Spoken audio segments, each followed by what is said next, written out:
Hello, welcome to another episode of the Horror Vision Horror Podcast. I'm Sean, And I'm Missy. and we're going to talk about a movie today that I wish we had talked about 2 weeks ago when it came out, but goddamn, April has been just a massive, Month for movies. massive month for movies in general, but Hmm.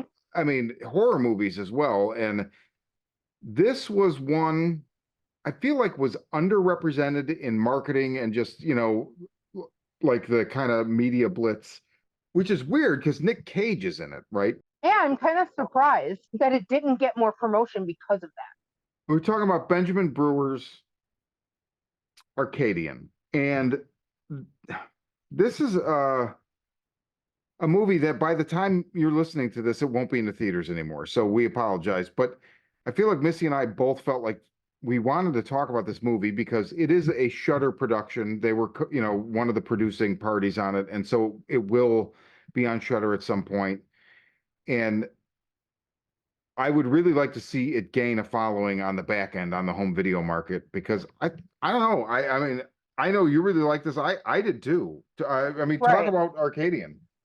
I I loved it, and it's heartbreaking to me that it didn't get any promotion really, and it came out, and very unfortunate that it came out the same weekend as Civil War, which was going to be the big movie.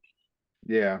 So, I mean, and I'm really glad that I was able to catch it in a theater. I just got really lucky because I had done my movie pass thing and I saw Civil War because we were going to talk about it and had a bad experience and was bummed.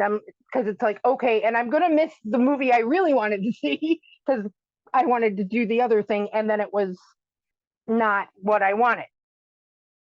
On my day off last week, so last Thursday, this just happened to pop in for one showing at 3 o'clock, Oh which wow. was perfect for me to be able to go see it and then catch Abigail. I got a theater to myself and I got this wonderful post apocalyptic movie with Nick Cage and monsters. Like I feel I feel like it was made for me and it was the universe's way of washing the bad experience I had during Civil War That's cool. because I love post apocalyptic movies, but I like fantasy stories. I don't want to, you know, I love movies because I want to escape the real world, not be reminded of the things I'm trying to escape. Right. So this gave me all the things I love in those kind of movies. Um, I mean, and it's the story itself is not going to be anything groundbreaking. Breaking it hits the beats. It's a post-apocalyptic movie, and you know they're some kind of monsters wiped everybody out, and a father and his two sons are living in the middle of nowhere in the wilderness, and they have these different rules that they live by and whatnot. And then we get this monster, and it's something new and different, and like it's used very, very well. They never overlight their monster, so they never ruin it. They always leave you wanting more, wanting to know more about it, wanting to see it Yeah. better. It makes a cool noise, like the the gore, the violence, all that stuff is good. Very strong performances. I love Jaden Martell. He's becoming, one of the newer generation of horror actors. Modern day scream king. He plays the older brother. Um, he's from The Lodge and It, the new version Oh. of It. He's been doing a lot of horror. Joseph and Thomas. Joseph is Yeah. No, uh, Joseph is the good brother. Thomas is the Jesus, you've yes, caused all this. Fuck you. yeah. Joseph is the Jaden Martell character. Okay. I really like him. I'm always happy to see him. And I mean, Nick Cage is Nick Cage. I mean, I will say this time and time again. I'm glad he found his place in horror, and I'm always Yeah. happy to see him. Yeah. Like, I see Nick Cage's name on a horror movie, I'm gonna see it regardless of what it is. Yeah. and usually I'm happy.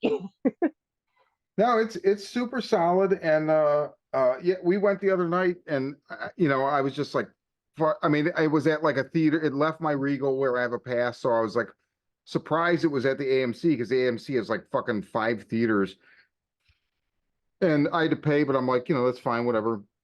And we went at like 7:45, and like Kirsten brought like a thing of wine, and I brought two cans of beer in my coat pockets, and we had a theater to our. So there was nobody even in, because you have to. This is a theater, like you have to go into the mall, right? And then you walk through the Right, food yeah. court, and I've I'm got one like, of those too. and I only go there if I have no choice or the yeah, time is right, really right. convenient. Um, Usually my big box AMC is the one I go to because it has all my weird indie shit. yeah, The stuff and we're looking for, stuff like this. this theater never has the weird shit, but sure enough, they had it. So I was like, you know what, we're gonna go, and man, I really, really liked it. I loved the sound design. Um, there's a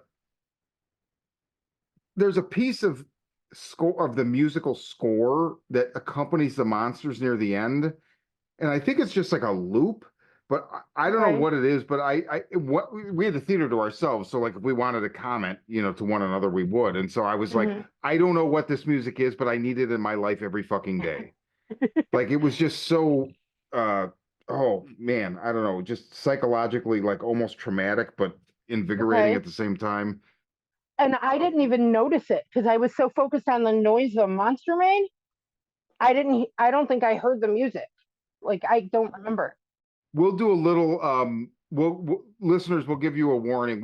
I want to do a little spoiler discussion in a few minutes because Kirsten actually fucking blew my mind the next day. She said Okay. something, I was like, "Oh my God, I never would have fucking thought that." She usually So does. Like she oh, notices shit you and I miss, or we tend to process movies in a similar manner a lot of the yeah. time. And we notice a lot of the same weird shit and miss a lot of the same weird Yeah. shit. And she always sees what we don't. Yeah, exactly. But I mean, I would just say with Arcadian, like, I feel like my initial reaction to I saw the trailer at some point. I don't know, like, I don't even remember the trailer, but I know I saw it because that's really the only way I was aware of the movie because I felt like it was so underrepresented usually I complain about marketing, in this Mm-hmm. case, I'm like, I feel like nobody even bothered to market it, but I was like, okay, so it's like a Quiet Place analog, it's like a and it is, but it doesn't obviously do the quiet thing, right? And it's Mm-hmm. not like fucking Bird Box, which I fucking hated, where it's like, oh, it's Oh yeah, Quiet that Place, movie was but they can't dumb. see, and it's like, like I feel like when they were like doing the writers' room on Bird Box, it was like, okay, but if they can't see, how are we going to But make this movie so that oh, it'll be fine. We'll have them drive a car. I mean, it's just the I stupidest think it's fucking based on a movie. book though. It is, and I like the writer, but like I don't. And actually, like I believe John Bickness pointed out to me, that book actually predates Quiet Place. So basically, Quiet Place ripped that off. Whatever, it didn't rip it off, but whatever. But Regardless. as a movie, I don't know. Josh Mallerman is a great writer. I haven't read that book that it's based on, but as a movie, I thought Bird Box was a fucking joke. And Yeah, I Quiet didn't like Place, it either. I've been like, I thought the first Quiet Place was fucking Mm-hmm. awesome, Yeah, it was primarily good. because they ended the movie exactly. It was where I was like, oh, end it here. And they ended it. I was like, holy fuck, they fucking ended it exactly in the right place. And then the second one was just as good. And I was like, how, really? I couldn't believe that. I thought for sure it would be like, now there's another one coming out in May or June. And I'm like, Mm-hmm. okay, I mean, I'll give it the benefit of the doubt, but you know, but this Arcadian is it does its own thing, and I think it's a solid post-apocalyptic monster flick. Like, Mm-hmm. these movies existed before A Quiet Place, so fuck Right. everything I just said. I mean, this is just kind of comparing and contrasting to what's out there now. But Arcadian's solid. I would say when you get a chance, scoop it up, man. Watch it. Yeah, I mean, and when it hit Shudder, or when it we get the opportunity, if it hits like Blu-ray or anything, I would add this to my collection. I really enjoyed That's cool. it. So far I've got it like, you know, we're building the list throughout the year of what, Yeah. whenever I see anything that I think ranks, I'm kind of just dumping it into one list and then I'll shave as needed later. But right now, it's one of my front runners. I loved it. But I'm a sucker for post-apocalyptic movies most of the time, and I love monster movies. So, It but was I made think for it's you. it was made for me. But like I said, it's the universe's way of apologizing for what Civil War did to me. This washed it off. So if you have not seen this movie, we leave you with this. See it when you're able. If for some Right. reason it's still in your theater and when you hear this, take a chance. Go see it. If you hate it, leave us a comment and say, fuck you. Uh, but now let's do a little spoiler. So if you haven't seen it, turn us off. Okay, so Kirsten's like, she's telling me, so she woke up at like 3 the next day and was like awake for hours, right? And we had to get up Okay. early anyway to take one of the cats to the vet for like a yearly vaccines. So we're driving and she's like, while I was laying awake all night, I couldn't stop thinking about the movie. She really liked it. And she's like, I think the key here is the let's play 10-second apocalypse. And as she spoke, first of all, I realized like that is one of the best exposition devices I've ever fucking seen in a movie, and I've never seen that before. That was fucking outstanding writing. Like outstanding writing. And I took it as like because I think the girl Charlotte goes first and then the kid goes and the kid, the brother that's a dildo that causes everything basically he's just kind of very like goofy about it. But both of them, she remembered almost verbatim what both of them said. And she's like, I think those monsters make that noise because they're machines. And I was like, oh my fucking Oh God. wow. I was like, holy shit, I think you're right. I couldn't That's believe nuts. it. I never ever would have come up with that. Neither would I. I love Kirsten. She's awesome. Right? I know. I mean, it makes so much fun. And they even like part of what Charlotte says in the 10-second apocalypse thing, there's the bugs and the machines and the blah, blah, blah. And I don't remember what she said. I wish I could get like a transcript of it, but I looked I earlier remember today them online. I playing, couldn't find anything. but and I like the scene. I didn't really think about it as foreshadowing or exposition or you know, but and I don't remember exactly what she said, but that's fucking brilliant. Yeah. No, she talks about bugs, which we see there's many of, and she talks about Mm-hmm. machines. He talks about a purple haze. And then even to that, where I was like, I think he was just like, you know, just basically being, trying to be funny. And she's like, well, I don't know, Right. the smog, right? And I was like, oh, yeah. And she brought up the fact that, like, Nick Cage at one point says, I think it's getting better, the pollution. And so then we were like, shit, how bad would it have been? Because they show some scenes of like the skyline and the sky's just choked with pollution, right? Mm-hmm. But yeah, and I'm sure there's a large percent of the population who probably actually won't even ever see this movie, but that would decry this movie as like, yeah, fucking climate change bullshit, whatever. I don't know. Um, I really liked it. I thought the way it started, there were some camera work choices. I was like, I don't know about this. Um, like it was sometimes it was a little bit too like handheld shaky and it's not a handy cam movie like there's not a It's lot of not. shaky cam but there's more than I would have expected and it was obviously like a creative choice so that's fine. Mm-hmm. I respect that but there was times when I'm like why are we doing that here but small gripe otherwise I fucking loved it. Right. Yeah, I loved it, and I applaud their use of the monster, and like I hate when they overlight it, they show you too much, and then it loses its magic. And they Every never time do it was that. on screen, I wanted to see more of it. I was really focusing on it, trying to get a better look. You know, whenever it's on screen, it does what it needs to do very effectively. The use of that sound, whether So good. person's right or not, it's still it's a unique fucked up sound. And like the monster was really cool. I want to see it better, and the fact that I want to see it better means it worked. Yeah, They did it. exactly. They did it effectively, because there are points when there are multiples on screen and things are happening, and they never blow it. Never. Like I think I mean, it's low budget, but it's well made. The performances are strong.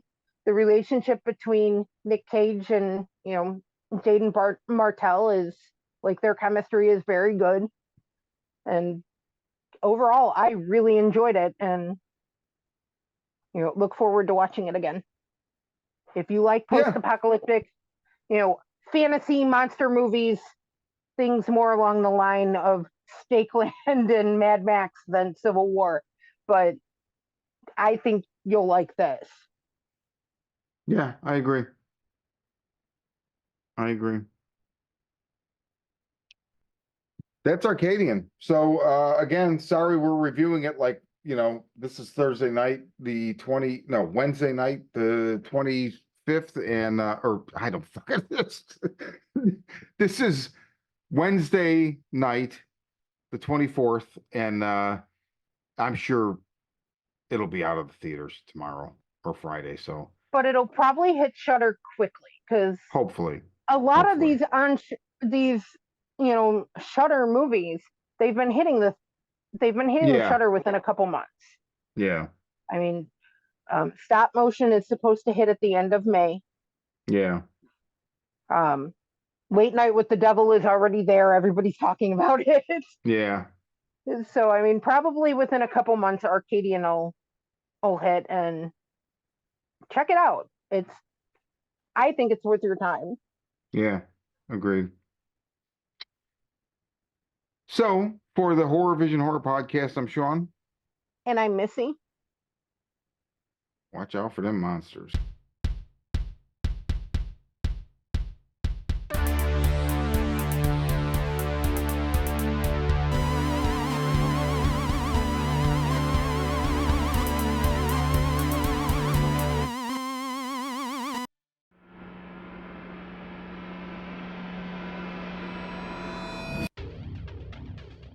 A pandemic of violence floods the streets of major cities as cases of the media-dubbed murder virus, MV20 soar, causing those infected to go on killing sprees. Caught in the middle, police detective Angela Miller finds her only trustworthy ally in the self-proclaimed psychic PI, Gerald Henry. As the two try to navigate the violence, they are drawn into New Age guru Abramelin Harvest's plot to heal the planet. Harvest's missive? The world is sick, and humanity is the infection. The cure? Murder. From the twisted mind of Sean C. Baker, author of A Collection of Desires and Shadow Play in Book 1, Kim and Jesse, comes his most vicious novel yet, Murder Virus.